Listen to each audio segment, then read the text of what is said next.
Ladies and gentlemen, the program will begin in 2 minutes.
Ladies and gentlemen, the President of the United States.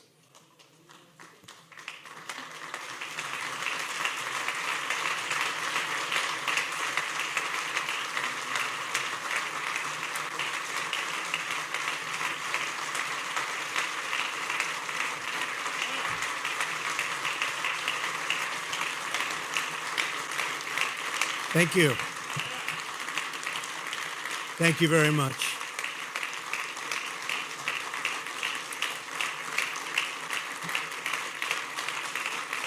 Thank you.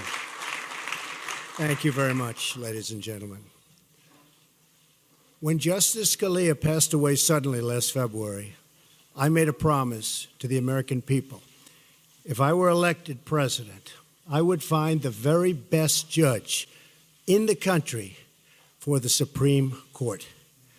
I promised to select someone who respects our laws and is representative of our Constitution and who loves our Constitution, and someone who will interpret them as written.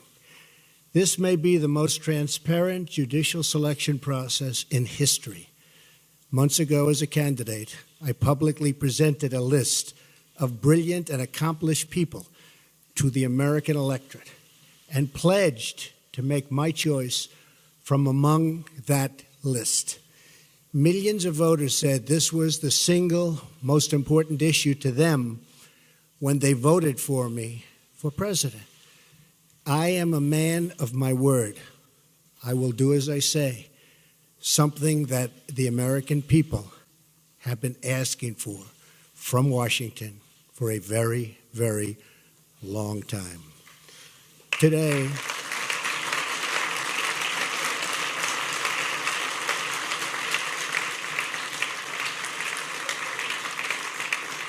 thank you.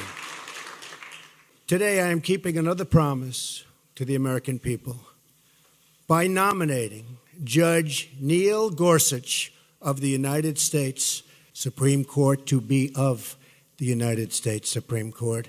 And I would like to ask Judge Gorsuch and his wonderful wife, Louise, to please step forward. Please, Louise, Judge. Here they come. Here they come.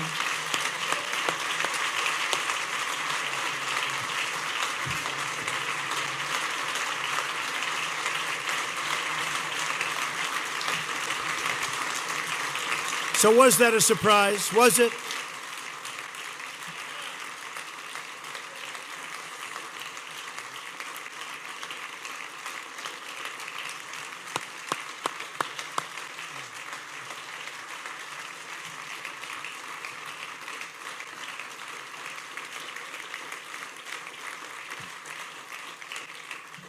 I have always felt that after the defense of our nation, the most important decision a president of the United States can make is the appointment of a Supreme Court justice.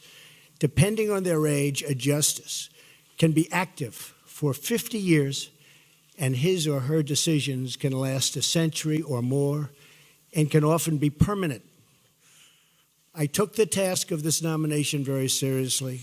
I have selected an individual whose qualities define, really, and I mean closely define, what we're looking for. Judge Gorsuch has outstanding legal skills, a brilliant mind, tremendous discipline, and has earned bipartisan support. When he was nominated to the 10th Circuit Court of Appeals, he was confirmed by the Senate unanimously. Also, that's unanimous. Can you believe that nowadays with what's going on? Yeah.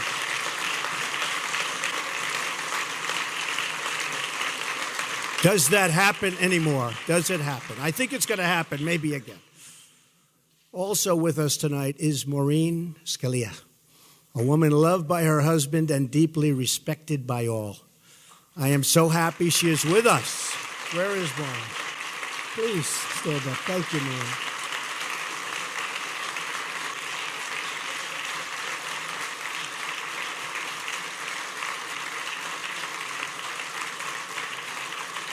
Thank you, Maureen.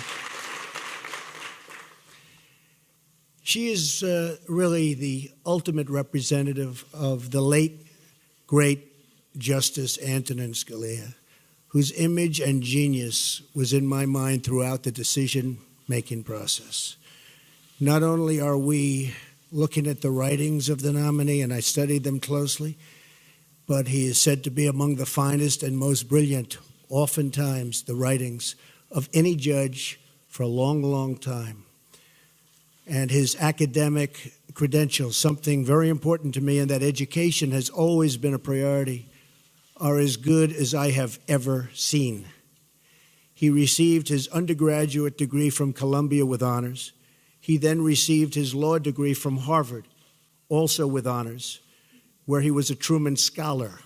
After Harvard, he received his doctorate at Oxford, where he attended as a Marshall Scholar, one of the top academic honors anywhere in the world. After law school, he clerked on the Supreme Court for both Justices Byron White and Anthony Kennedy. It is an extraordinary resume, as good as it gets.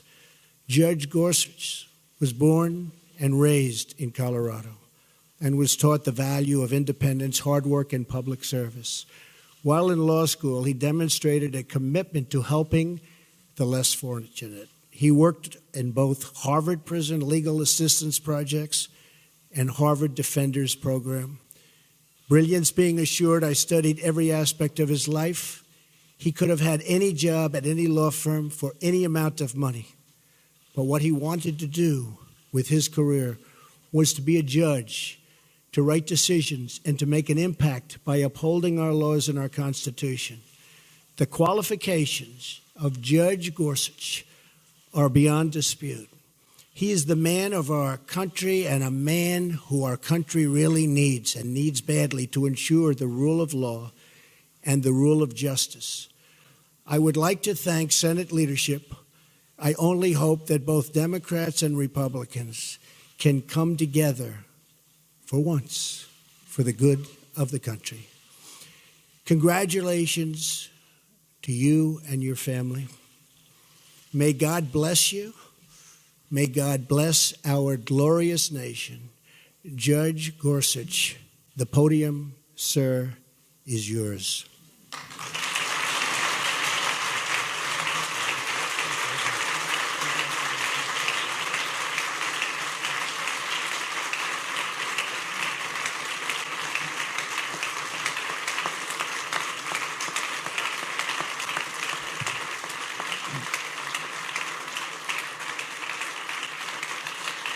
Thank you. Thank you. Mr. President, thank you very much. Mr. President, Mr. Vice President, you and your team have shown me great courtesy in this process, and you've entrusted me with a most solemn assignment. Standing here in a house of history and acutely aware of my own imperfections, I pledge that if I am confirmed, I will do all my powers permit to be a faithful servant of the Constitution and laws of this great country. For the last decade, I've worked as a federal judge in a court that spans 6 western states, serving about 20% of the continental United States and about 18 million people. The men and women I've worked with at every level in our circuit are an inspiration to me. I've watched them fearlessly tending to the rule of law, enforcing the promises of our Constitution, and living out daily their judicial oaths to administer justice equally to rich and poor alike, following the law as they find it and without respect to their personal political beliefs. I think of them tonight.